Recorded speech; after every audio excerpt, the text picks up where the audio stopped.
Welcome to Mom with Issues. I'm your host, resident mom with issues, Alice Rainey. And yep, I've got issues. But I'm thinking if you're here, you may have a few issues too. Issues that make being a mom different, harder, and more colorful than the one-dimensional idea of a mom present all over social media. So, grab a tasty beverage, a comfy seat, the good chocolate, and let's unpack this stuff. I know I'm not alone.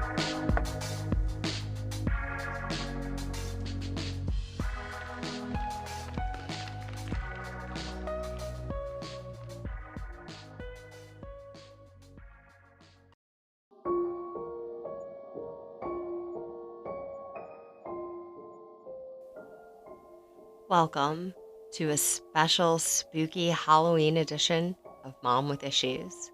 Now, I'm not gonna lie, this episode came together in a matter of hours because someone, whose name rhymes with Malice Brainy, realized at 12 p.m. today, when she was 80% done with the original script, that it would be fun to do an episode about spooky moms.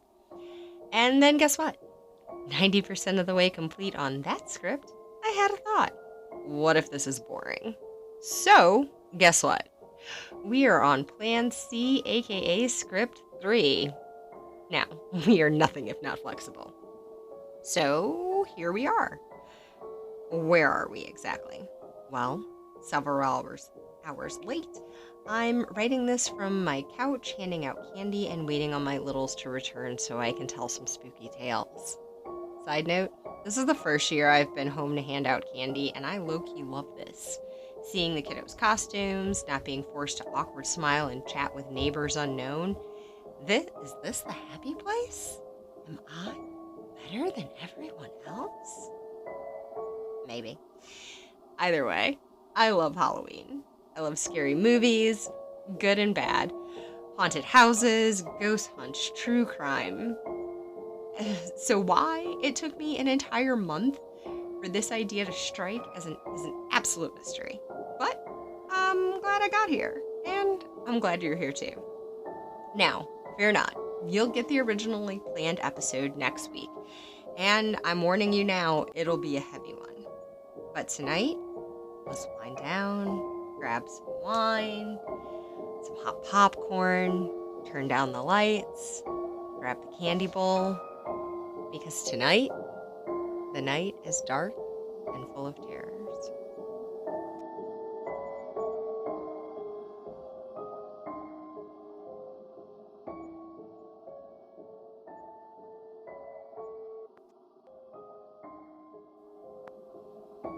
A Mother's Call. Author unknown. A young girl is playing in her bedroom when she hears her mother call to her from the kitchen. So she runs downstairs to meet her. As she's running through the hallway, the door under the cupboard stairs opens, and a hand reaches out and pulls her in. It's her mother. She whispers to the child, "Don't go in the kitchen. I can hear it too."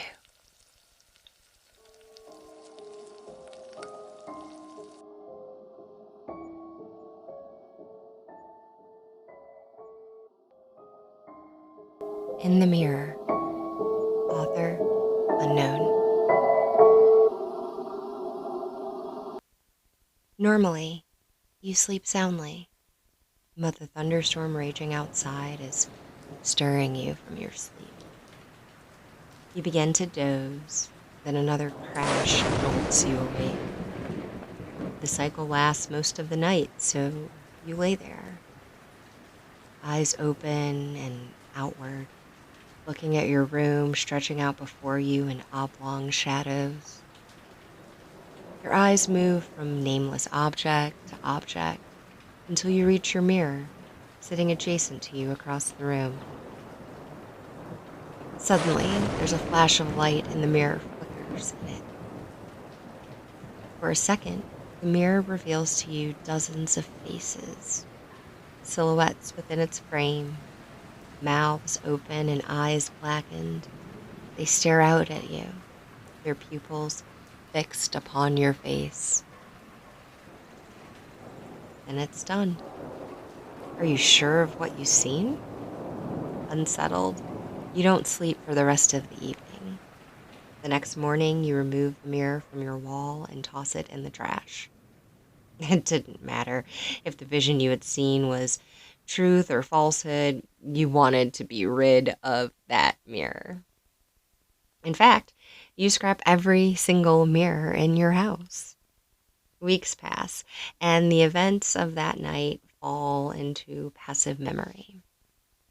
You're spending the day at a friend's house, and you need to use the bathroom. When you're in there, the faucet starts to run without you touching it. Taken aback by this, you don't react yet, trying to reason with your paranoid mind. The water starts to steam, and a skim of moisture covers the mirror up above. You're watching intently as the words form. Please return the mirrors. We miss watching you sleep at night.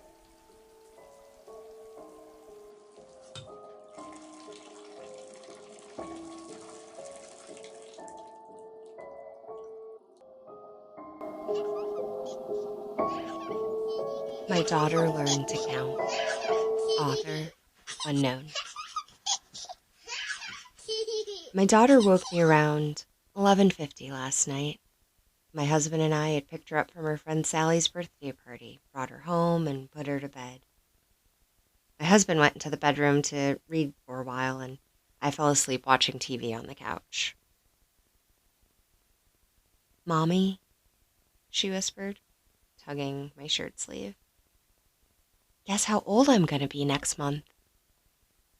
I don't know, Beauty, I said as I slipped my glasses on. How old? She smiled and held up 4 fingers. It's 7:30 now. My husband and I have been up with her for almost 8 hours. She still refuses to tell us where she got them.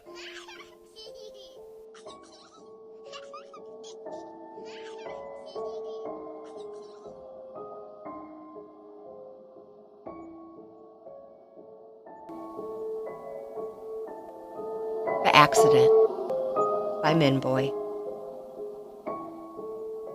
It was 1 a.m. and Guy Halverson sat in his dark living room.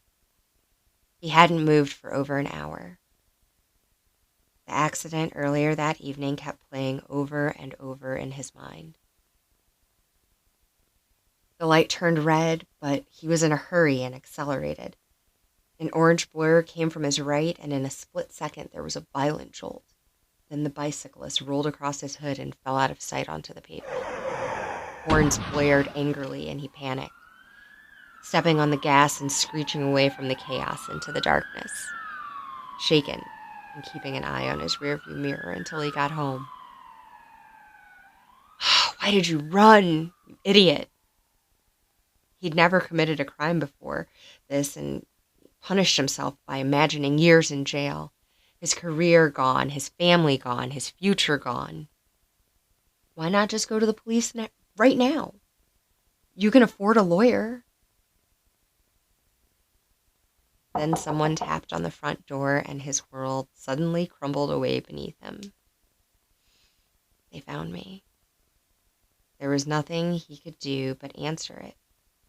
Running would only make matters worse. His body trembling, he got up and went to the door and opened it. A police officer stood under the porch light. Mr. Halverson? Asked the grim officer. He let out a defeated sigh. Yes. Let me. I'm terribly sorry, but I'm afraid I have some bad news. Your son's bike was struck by a hit-and-run driver this evening. He died at the scene. I'm very sorry for your loss.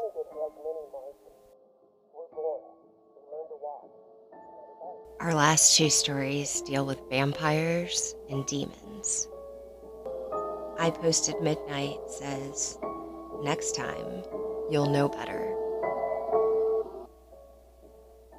Have you ever walked into a room and found a vampire? No? Not the sexy kind, but a foul creature with bony limbs and ashen skin. The kind that snarls as you enter, like a beast about to pounce. The kind that roots you to the spot with its sunken, hypnotic eyes, rendering you unable to flee as you watch the hideous thing uncoil from the shadows. Has your heart started racing, though your legs refuse to? Have you felt time slow as the creature crosses the room in darkness of a blink? Have you shuddered with fear when it places one clawed hand atop your head and another under your chin so it can tilt you, exposing your neck?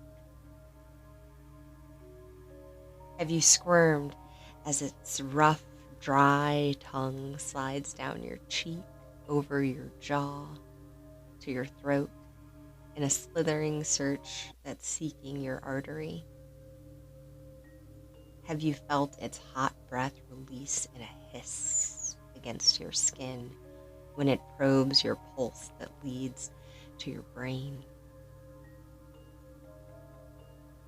Has its tongue rested there, throbbing slightly as if savoring the moment? Have you experienced a sinking, sucking blackness as you discover that not all vampires feed on blood? Some feed on memories. Well, have you? Maybe not. But let me rephrase the question. Have you ever walked into a room and suddenly forgotten why you came in?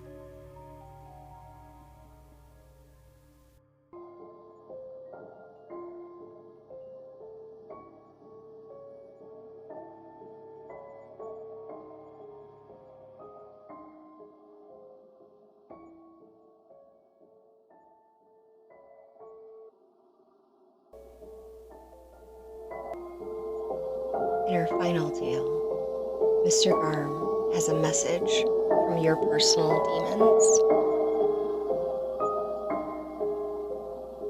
Hello, my dear. You do not know who I am, but I know you. I am one of the 3 demons that were assigned to you at birth. You see, some people in this world are destined for greatness, destined to live happy, fulfilling lives. You, I'm afraid, are not one of those people, and it is our job to make sure of that. Who are we? Oh, yes, of course. How rude of me. Allow me to introduce us. Shame is my younger brother, the demon on your left shoulder. Shame tells you that you're a freak, that those thoughts that you have are not normal, that you will never fit in. Shame whispered into your ear when your mother found you playing with yourself as a child. Shame is the one that makes you hate yourself. Fear sits on your right shoulder. He is my older brother, as old as life itself. Fear fills every dark corner with monsters, turns every stranger on a dark street into a murderer. Fear stops you from telling your crush how you feel. He tells you it is better not to try than to let people see you fail. Fear makes you build your own prison. Who am I then? I am the worst of your demons, but you see me as a friend. You turn to me when you have nothing else, because I live in your heart. I am the one who forces you to endure, the one who prolongs your torment. Sincerely, Hope.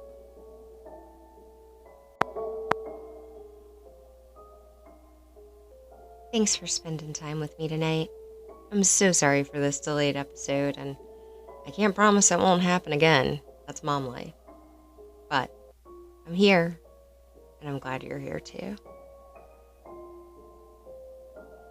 I enjoyed mixing it up and trying something new, so thanks for waiting for me, and I really hope you enjoyed this little adventure. So, if you did enjoy it, leave comments and let me know. I'd really be interested in maybe trying a different format. So, um, as I always say, you're not alone. You never were. And the idea that it takes a village was lost along the way. So, let's form our own village, a collective of moms with issues, a community of moms that know that one bad day doesn't make you a bad mom, a group of moms that will cheer you on, lift you up, and help you out. If you like what you heard, leave a review for the show. It's the best way to help other moms find us. New episodes release on Sundays. Until then, join the community on Discord for some random laughs and maybe some behind-the-scene videos. Follow me on TikTok at The Mom With Issues. That's The Mom With Issues. And check out my link tree in the show notes to find a link to be a part of the show. Thanks so much. Happy Halloween, all.